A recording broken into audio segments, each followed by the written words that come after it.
This week we are going to take the path less taken. Or the flop less taken. That's right, by using our non-dominant hands. This flop break brought to you by Flow Circus.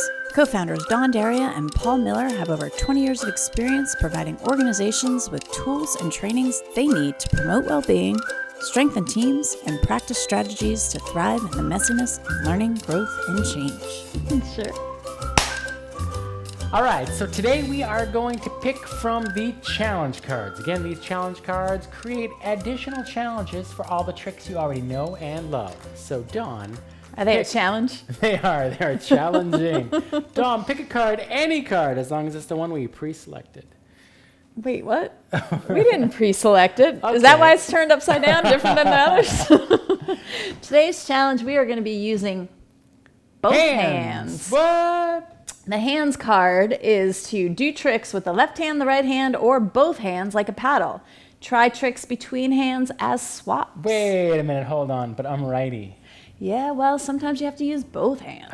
Okay, all right. So hands, right? So whenever we do this, people are like, I'm righty, I'm lefty, it's hard, I can't do it the other way. But that's just, that's what makes That's an this exciting. excuse. Right, that's what makes this really cool because we'll do a backflip, a simple backflip where you flip it back towards yourself. Now that's a very simple trick. You can do multiple flips, you can do high, low, but we're just gonna keep it nice and low. And just try to get a nice even half rotation. So not overspun, not underspun, but just a nice perfect rotation. And then we're gonna try that on the other hand. Now, it's gonna feel really weird, and it's probably gonna be difficult to get it just as nice, just as smooth on the other side. But it's so simple on our easy hand. Why is that? Well, because we're not practiced, we're not coordinated. But with a little bit of practice, you can do a nice, even half flip on your right, on your left, and you can also do it between your hands in both directions. Dawn's doing a floor stall. She loves a floor stall. So back flip between your hands, and like the card said, as a paddle as well. I find it kind of easier to do it with a paddle as opposed to just with my left hand all by itself. It's almost as if it needs a friend to have success.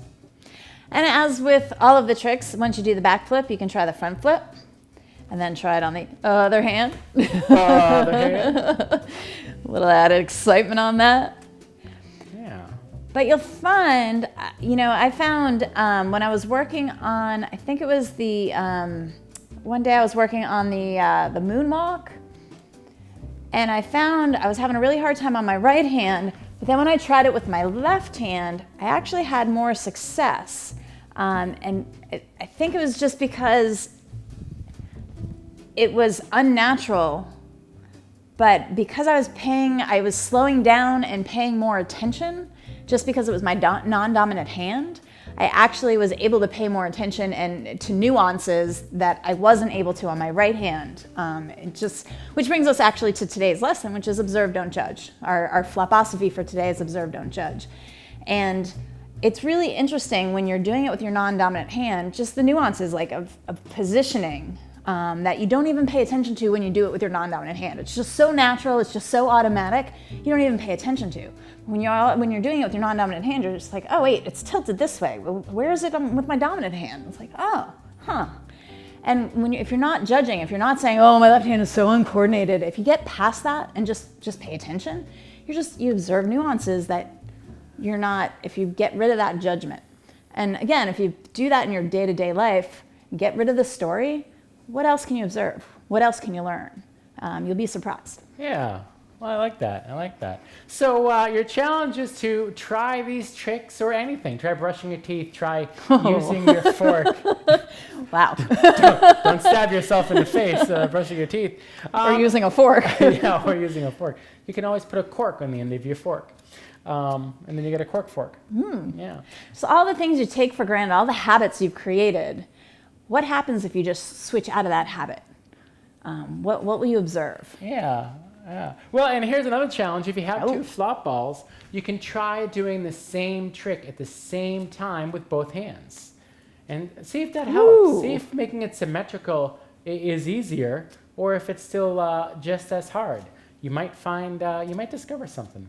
It's interesting too, when you do the outflip in this hand and the outflip in this hand, they go in opposite directions.